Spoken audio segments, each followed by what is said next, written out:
what's up guys? In this tutorial we're going to be looking at how to exactly take your drone photographs from your micro SD card in your drone and transfer them over the computer and create those amazing drone photographs that you've planned in your mind. Now, a little while ago we shot a video showing you exactly how to plan out those photographs, and I've linked that video below in the details of this one so you can go back and see that if you want to start from square one. If you've already seen that video, come with us today and we'll show you exactly how you can edit those perfectly. Now, there are a few things within the drone menu that you need to go ahead and set up before you start shooting that's going to create these perfect photographs that you can start editing in your post-processing software like Lightroom or Photoshop.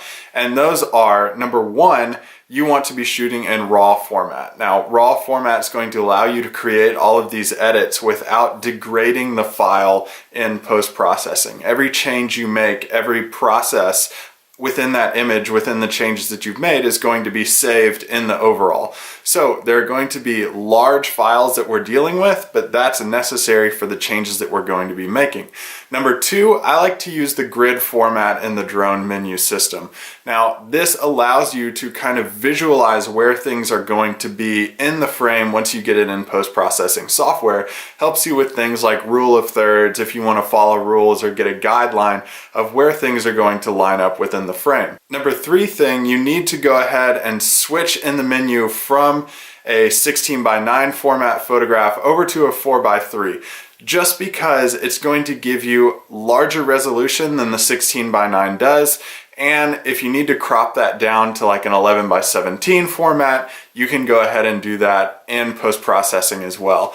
4:3 just gives you a lot more resolution and a lot more to work with in post-processing. So now that we've kind of gone through that system, let's go ahead and jump over into the computer and take you step by step through how to edit these photographs specific to drone photography. Alright guys, now that we're over in Lightroom on the computer, we can look at exactly how to edit these drone photographs and make them really, really good. The first thing you need to remember when you're looking at a drone photograph is the aspect ratio that you shot it in. We shot it in this 4:3 format to give us more leeway in the editing process. It allows us to make more changes without losing resolution. We also shot this photograph in RAW format, so a lot of the colors are going to be pulled down a little bit because we're not adding in that artificial JPEG coloration that a lot of times it creates on the file for us automatically. So we're kind of dealing with this raw, washed out view of how we shot. Now, this is a view of downtown Nashville skyline with the cool pedestrian bridge running along the foreground. Gives us really cool imagery into walking through the foreground back into downtown Nashville, and then we have the beautiful skyline in the background. One of the things you'll notice is in the background we have a lot of washed out area from the sun. When you get a higher perspective, you have to remember that you're elevating your perspective on the sun as well. So a lot of times if you're shooting near sunrise or sunset, looking back towards the sun, you're going to have a lot of more washed out skylines, and that's really easy to fix though. It's not a big deal. So what we want to do is hit the D key on our keyboard or go up and hit the develop module in our Lightroom software. I'm going to go ahead and get rid of this tab. It has these really cool arrows that you can click to hide these left and right panels.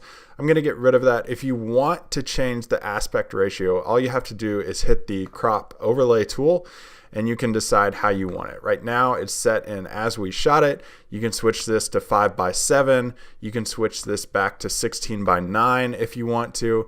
I'm going to keep it right here as original and keep it to this format that we shot, and decide later after we make the changes on if I want to change that aspect ratio from the 4:3 format that we shot in into something else. First thing I want to do now that I can see what I'm doing in Lightroom is add a graduated filter. The graduated filter helps me a lot when I get these higher perspective with drones and get a washed out skyline like I have here.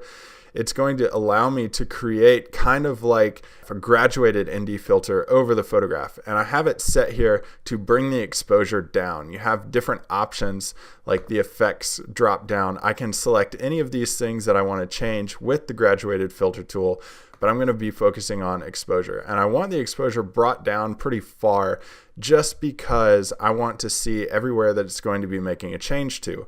So all I have to do is hover this little plus sign wherever I want to start and click and drag it down. And you'll see that that's going to darken the sky up quite a bit. I'm going to hit done, and you'll notice that it darkened a lot more than the sky, and that's okay. So what I'm going to do is go into the graduated filter tool, and I'm going to go over here and select the brush tool. Now this will bring up a brush tool that we can see has the plus sign. If we hold down the Alt key, we can change that to a minus sign, and it will allow us to paint out where we don't want that effect that we just added in. So I can just start painting some of the buildings here where I don't want this effect to show up. And you can see that I'm painting it out. It honestly looks pretty disgusting based on the graduated filter tool and the amount of exposure that I changed up. But I can pull this exposure up and allow it to get a very subtle effect on what we were doing. So I think that looks pretty good right there. I'm going to hit done, and that will eliminate that graduated filter tool that we brought down, and then I can start adding things into this photograph that I know I want to change up. Specifically highlights. I still want to bring down that skyline a lot and bring up some of our shadows to match some of the brighter highlights that we have in the sky. So I'm going to bring these things down. I'm going to bring up the blacks just a little bit, add a little more contrast, bring up the contrast within the photograph to add a lot more detail. And then since I'm shooting at sunset with the sun in a very low perspective on the horizon, I'm going to pull this tint slider up a lot to bring in a lot more yellow into the photograph. But I don't want to go too crazy with it. So I want to be very cautious on how much I pull in. I think that looks pretty good. It gives me a lot of this like golden mist down on the horizon line. And then I'm going to add in some clarity just to make this photograph pop a little bit more. Increase some vibrance, bring those colors out, increase some saturation, and bring some of those colors out as well. So here we are, here's what we have. And by the changes that I made, I still want to change up the graduated filter that we brought in. I think it's a little too dark still. So I can hover over where I made the changes. It'll show up as a little button like this, and I can just click on that and continue to play with the amount of exposure that we have within this photograph. So I'm going to bring it up to about like 1.5 stops. Looks pretty good. So done with that right now. Here's what it looks like as we have it right now. I'm going to bring this tab back, and then I'm going to scroll down here and select some very specific colors that I want to alter. Blues specifically, I want these blues to pop out within the photograph. We have a lot of blues in the sky. We have some in the building reflections right here on the glass. So I want to increase that saturation a pretty good amount, show off those blues within the photograph. Blues and aquas usually increase that a lot. It also increases this down here in the river, which adds some cool color as well. We have some green grass that I want to increase. And then the yellows and orange, I really want those yellows and oranges to come out within the photograph as well. Really show off that golden light that we had down in the horizon line of the frame.